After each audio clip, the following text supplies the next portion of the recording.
Okay, part two of the Jennifer Soto case, VEROSCOPE analysis.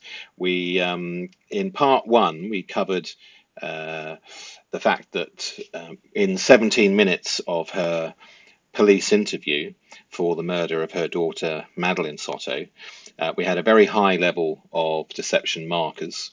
And we also had an extremely interesting observation that Madeline became she. Very rarely was her name used post-crime, and that we found extremely unusual. We also discovered that the timeline of the murder, where you can see these two green dots, the deception indicators massively increased. That's unusual, and it indicates possible prior knowledge of the crime, possibly even helping in some ways to clear up the crime scene. We also discovered the different levels of sensitivity within the analysis, and also very concerning was the phone pattern, with the telephones being set back to factory settings and not being taken with them when they went out. Very suspicious behavior with the phones. And indeed, with all of the other areas that we covered in one in detail. If you haven't seen one already and you're interested in learning statement analysis, please go back and watch that so that you understand where we are. We explain the various different color markings and how analysts at the FBI Behavior Analysis Unit mark up a statement. And we got to the point where we discovered that she was talking about the lead. So we got to Act 3, what we call the unconscious confession. If we go to the actual video itself and play, we'll start the analysis.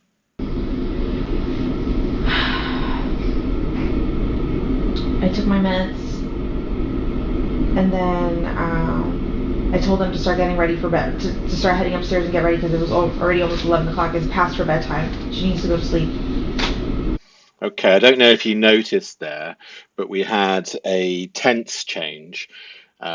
She was talking in the past tense, which is what she should do, and then she suddenly switched to present tense, and she said, "It's past her bedtime. She needs to go to sleep."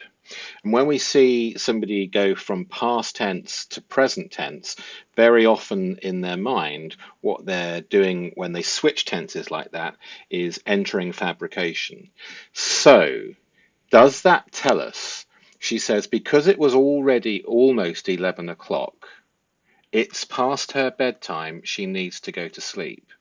And from the previous evidence that we had about the evening possibly being the time that Madeline passed away, the evening of her birthday, rather than the morning, which is what most people think, we're hearing linguistics that perhaps support that theory.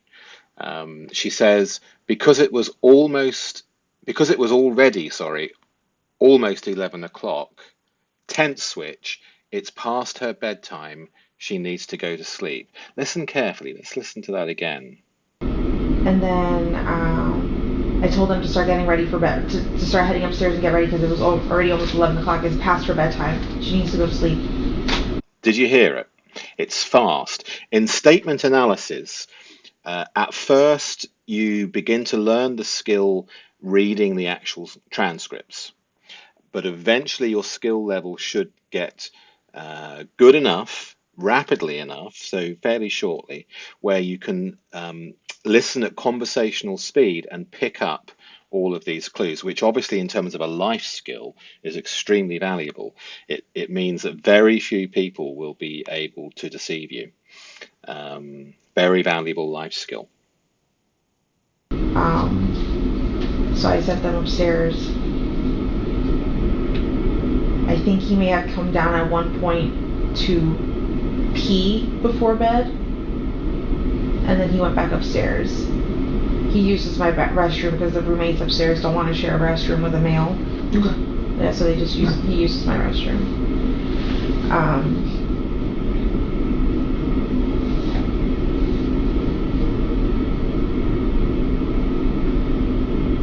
where did I? You're fine. Sunday night he came downstairs, maybe overnight, to use the restroom. Yeah, and then he went back upstairs and they went to sleep. Or what I think they went to sleep. Okay. I don't know. I went to sleep. I was woken up at some time. Did you notice that?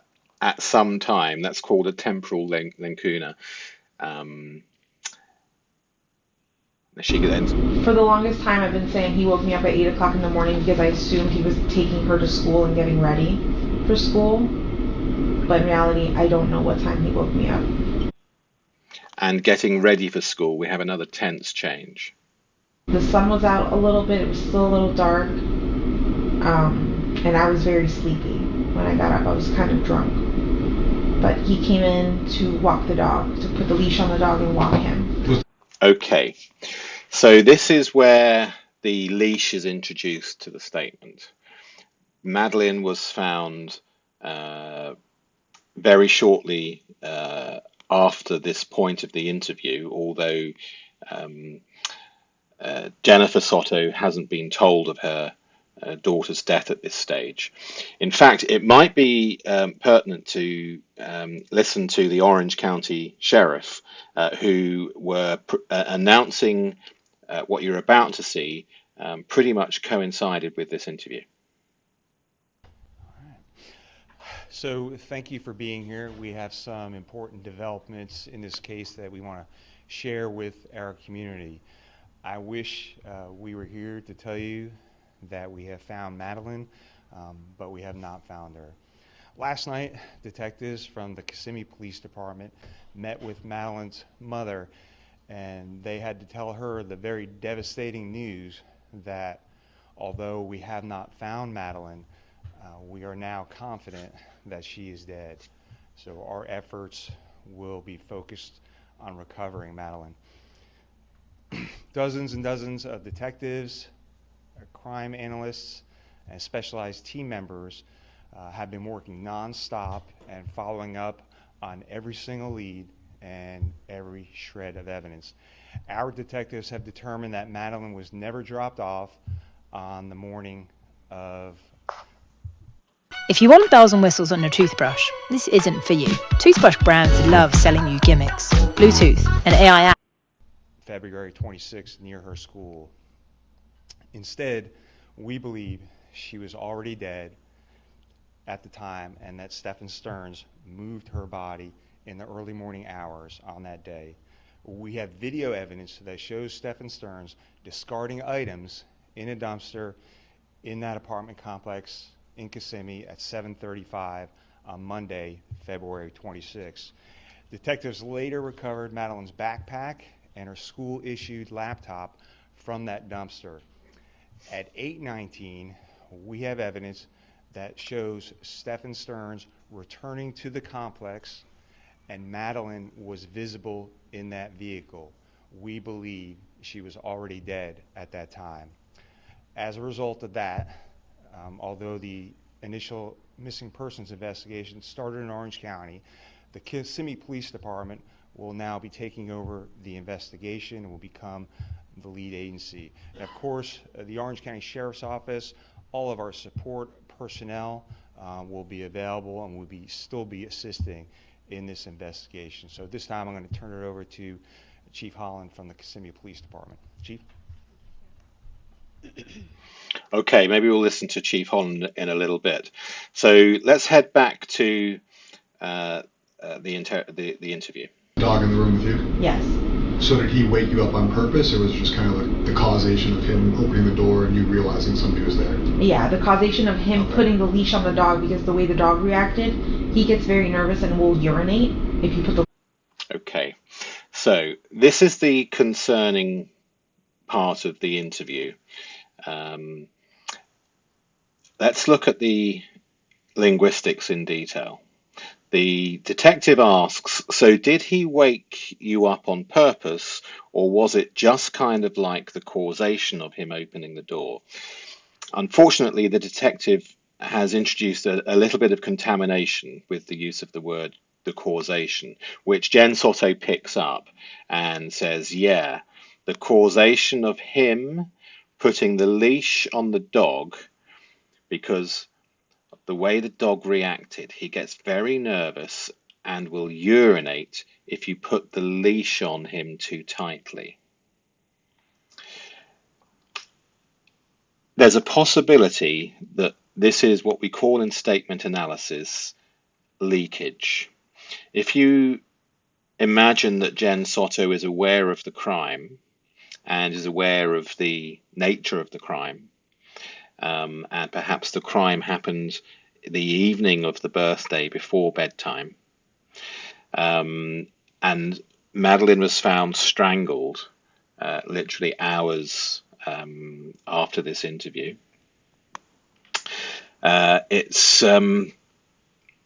possible that when she's talking about the dog having the leash put on him too directly and the dog wetting itself through nervousness, and if you know a little bit about crime scenes with strangulation, the body can often release at the time of death with urination or defecation. So there could have been a mess in the house which needed tidying up. I would imagine that the crime scene would have been busy because there were guests in the house as well, which would have had to have been somehow bypassed. The other interesting thing is that when Stephan used the toilet, he peed, whereas Jenn Soto uses a change of wording and uses the word urinate when it comes to the dog. So, she says, I got up to try to help him, and he said, this is Stephan STERNS, the murderer, and he said, no, no, no, go back to sleep. I'm fine. I got this. So what she's telling us is that the phrase, I got this, was needed to put the lead on the dog to take it for a walk. And no, no, no, go back to sleep. I'm fine. I got this was necessary language to take the dog for a walk. It doesn't ring true. And then she says, and I said, are you sure? Are you sure you're able to take the dog for a walk and that you're fine? And he said, so I laid, and he said, yeah, he's fine. So I laid back down and went to sleep. And here we have a temporal lacuna, and also we have a missing eye. She says, heard noise in the kitchen. I would imagine that this is the beginning of the clearing up of the crime scene and getting ready to put Madeline, who had already passed away, out of the accommodation and into the vehicle.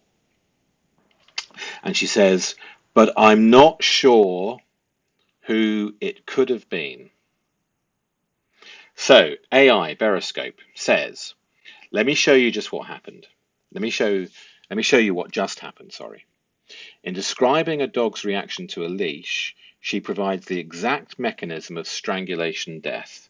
Pressure on neck, leash on him, nervous system response, gets very nervous, loss of bladder control, will urinate, and death when applied too directly.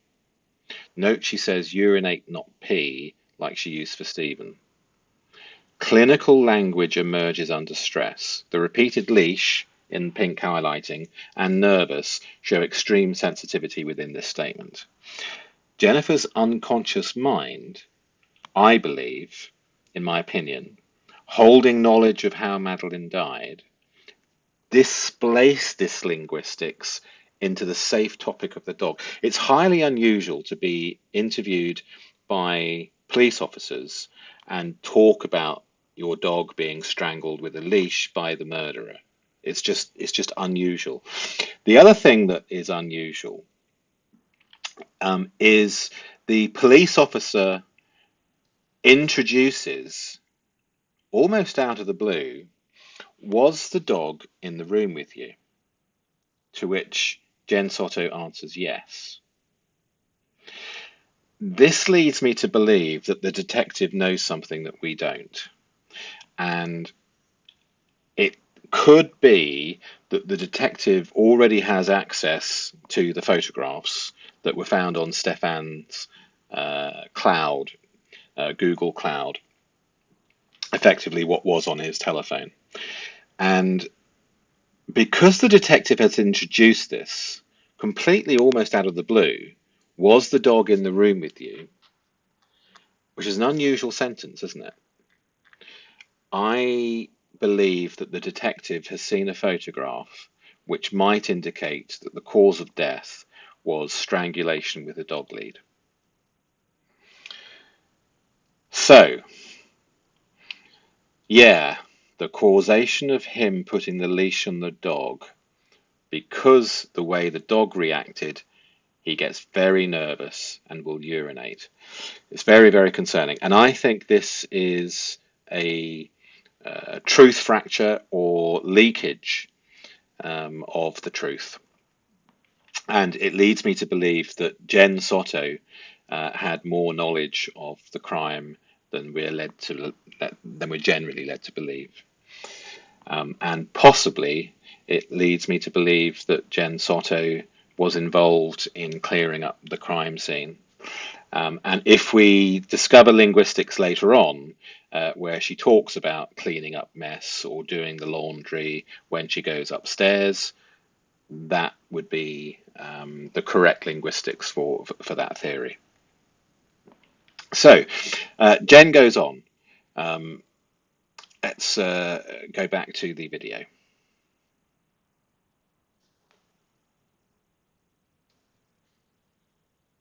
The causation of him opening the door and you realizing somebody was there. Yeah, the causation of him putting the leash on the dog, because the way the dog reacted, he gets very nervous and will urinate if you put the leash on him too directly. You have to like be nice and talk to him. He's a very he's a nervous dog. Yeah. So I got up to try to help him, and he said, no, go back to sleep, I'm fine, I got this. And I said, are you sure? He said, yeah. So I laid back down and went to sleep. I heard noise in the kitchen, but I'm not sure who it could have been. Getting ready, but it could have been Stephan, it could have been any of my roommates.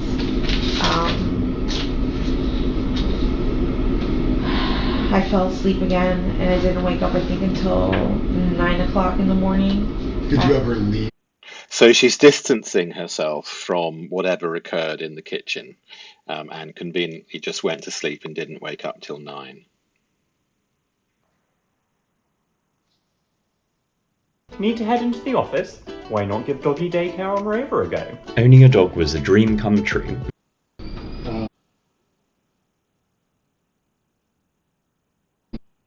So I'm stable all day.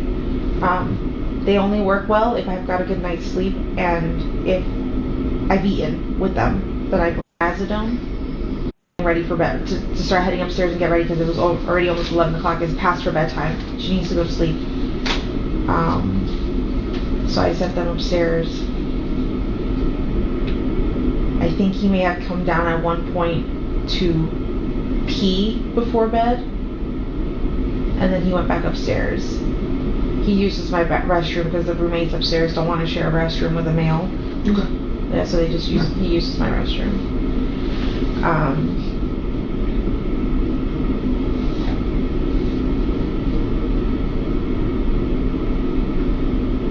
Sorry, where did I You're fine. Sunday night he came downstairs, maybe overnight, to use the restroom. Yeah, and then he went back upstairs and they went to sleep. Or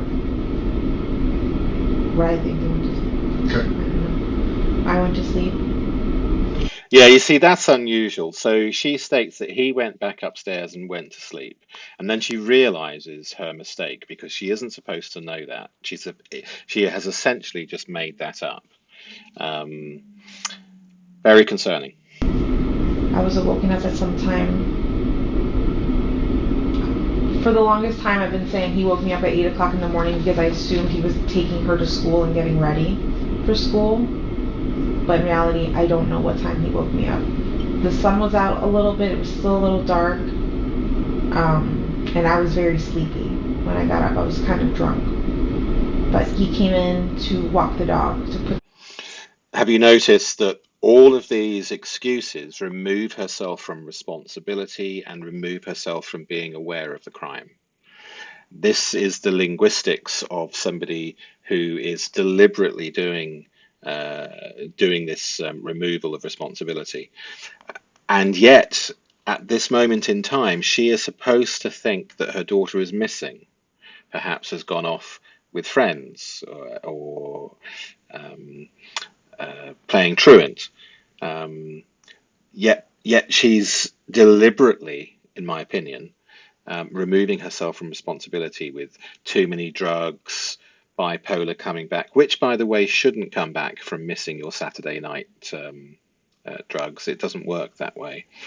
And also, do you remember she said that the people at her work had noticed that she was different because she missed her taking her drug. Again, this is fabrication. Leash on the dog and walk him. Was the dog in the room with you? Yes. So did he wake you up on purpose, or was it just kind of like the causation of him opening the door and you realizing somebody was there? Yeah, the causation of him putting the leash on the dog, because the way the dog reacted, he gets very nervous and will urinate if you put the leash on him too directly. You have to like be nice and talk to him. Yeah, he's a very he's a nervous dog. Yeah. So I got up to try to help him, and he said, no, go back to sleep. I'm fine. I got this. And I said, you sure? He said, yeah. So I laid back down and went to sleep. I heard noise in the kitchen, but I'm not sure who it could have been. Getting ready, but it could have been Stephan. It could have been any of my roommates.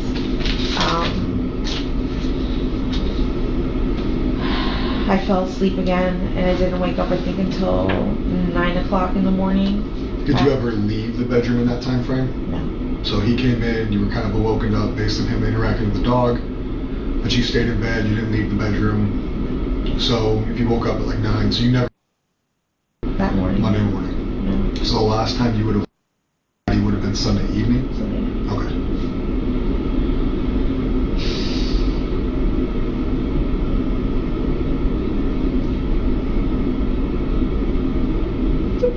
You're fine. I want to see her. Yeah. Take a minute, okay?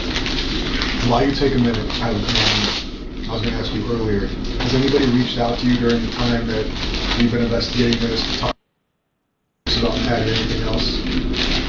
Negative, positive, neutral? My best friends have all been in contact with me just to try to help me. There's like, setting up Facebook groups, flyers,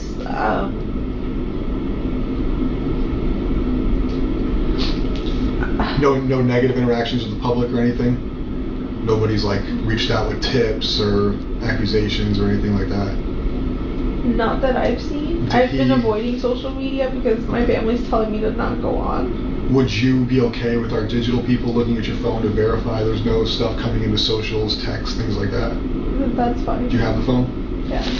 What they'll do is they'll plug it in, they'll do a forensic download of it so they have the data. That way they can go through it and say, we did receive things, we didn't receive things, here's the communications in and out, things like that, so we can verify that for you. That's fine. What's your password? Okay. So she took when I saw her. Okay, so let's analyze this statement a little more detail.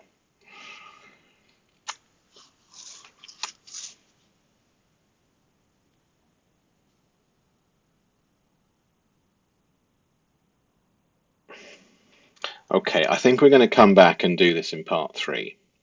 There is so much here. Do you notice?